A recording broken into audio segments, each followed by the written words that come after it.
Hello everyone, welcome to Property Zone Live again. This is Sean here, and today I want to share with you, I think most of you have actually read it from news, diesel subsidy removal, and how is it going to impact Malaysia property as a whole. So just to recap what happened recently and just to refresh our memory. On 10th of July, our diesel price on the pump has officially increased from 2 ringgit 15 cent to 3 ringgit 35 cent. This is a whopping 56% increment, and it took everyone by surprise. Okay, the purpose of this, we call target subsidy instead of blanket subsidy for everyone. Basically, they want to exclude people who so-called not qualified to enjoy this subsidy.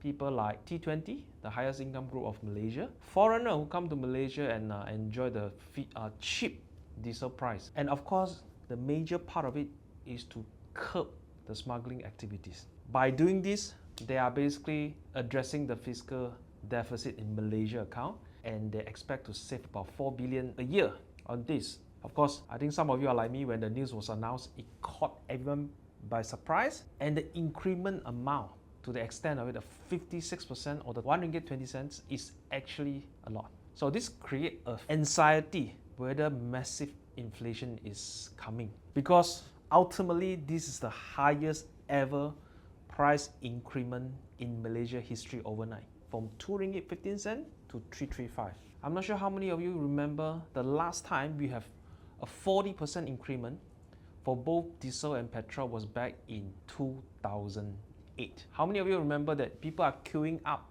at the petrol station because 40% increment overnight for few courses is a lot. So coincidentally, Malaysia property price or housing price index has increased the most between the year 2008 and 2013.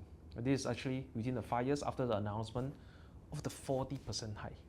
So some of the people are expecting, will this announcement of the fuel or the diesel subsidy removal, we're going to feel not just the massive inflation in Malaysia, but also will push up the property prices or not? So let's take a look at the impact of it from a few perspectives.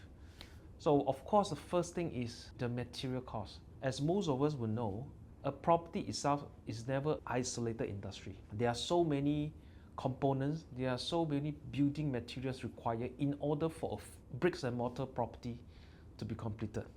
Now, I give you one example. All right, one of the major ingredients for the raw material in building our construction will be cement. To produce cement, we need to have more than 1000 degrees Celsius, powered by diesel, in order to produce the cement. Then after that, we need to combine with dry sand, which also require a diesel to power up and heat up the sand to make it dry.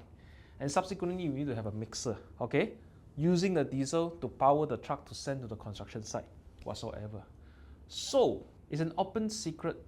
Many of you will know that industrial diesel price is above 4 ringgit now. Many of the construction site or even factory, they are buying it in a different way from the pump diesel with the price of below 3 ringgit. Okay, instead of paying the full price, they're getting the so-called the subsidy price. But now with the pump petrol or the pump diesel price is actually at 3 ringgit 35 cent, their cost of production, the cost of transportation has increased tremendously. Even our minister has said that consumption of the real industrial diesel has increased many times, because now the manufacturer, the construction sites have no choice but to buy most of their diesel from the industrial price, which is about 4 ringgit plus. So ultimately, this will increase the production or construction material costs tremendously. Of course, second one is a transportation cost. When you talk about transportation, A to Z products will need something to be transported from original point to destination. So in this case, we were expecting the tipper truck that was transporting the building material, the construction material, to continue and enjoy the subsidy. But eventually, now, those tipper trucks are not at the subsidy list. So we will be expecting the transportation cost for building material to increase tremendously as well. So even one of the contractor association in Malaysia had just made a big headline saying that because of the cost increase the end selling price of property is expected to increase about 30%. Of course, throughout the announcement until today, there was still some confusion about the implementation of the removal, which doesn't help with the situation. Number one is who actually qualify. While government makes some announcement, there are still certain industry they want to make appeal so that they can continue the diesel subsidy. According to the latest statistic, there are 40% of the people who are qualified but not yet registered for the diesel subsidy. It's whether they are not aware of them, they don't know how to fill the form, or they have applied, but somehow the submission didn't go through, and many of them still waiting for the confirmation of their approval. Okay? Contractor who are doing the private job, I'm talking about private job, not government job, because of the intense cost instruction in the material, they are not able to change the clause and the terms with their customer. So in other words, contractors who are facing this hike in the diesel prices, they need to absorb the cost. Ultimately, they have to price it in for their next project. So this is basically the summary, the recap of the removal of the diesel. But don't forget, RON 95, that will impact more people. Many rakyats in Malaysia is yet to come. And in fact, Bloomberg had just made an announcement that a prediction, the removal of the RON 95 subsidy is going to happen as soon as in July. So we're just waiting for another surprise. Okay, let's focus back to the property. If you are a property owner or people that are looking to buy a property, what could be the changes? What could be a shift of paradigm in the property realm?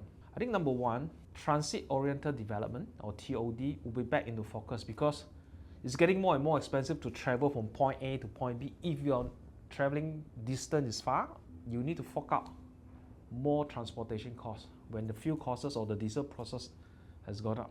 Don't forget, it's not just one way, it's a two-way for you to go to office and then office back to work. So if you are staying in a place that have great access to public transportation like MRT, LRT, monorail, and etc., you will benefit, okay, by saving the transportation costs. So TOD could be in focus again when transportation costs has gone up. Second thing, perhaps people will start thinking about moving closer to the place that is full of job, full of grade A office, MSc status office, because these people would no longer have to travel far or even mixed development, whereby you have one condo at one side, just office building on the other side, you just walk to work. Places like Bangsar South, like Miller Square, and etc. So will be another focus again. Okay, the number three that might change is adoption of electric car. Quite simple. When it's more, it costs more to pump petrol, pump diesel to run your car. People will start thinking about EV car. If the battery, charging station, everything is no longer a concern, I think adoption of the EV car will go much higher. And of course, when they come back to property, and charging station is going to be very important for people who own an EV car. So they will be looking either landed and perhaps some of the high-rise, the newer one, with the charging station available. So in short, this is a recap of what happened through the announcement of the removal of the subsidy on diesel, when, not if, when RON 95 subsidy is going to be removed, and what's going to be the changes in the property market focus. So with this, I just want to share this to conclude the session for today. Thank you everyone. See you next time. Bye-bye.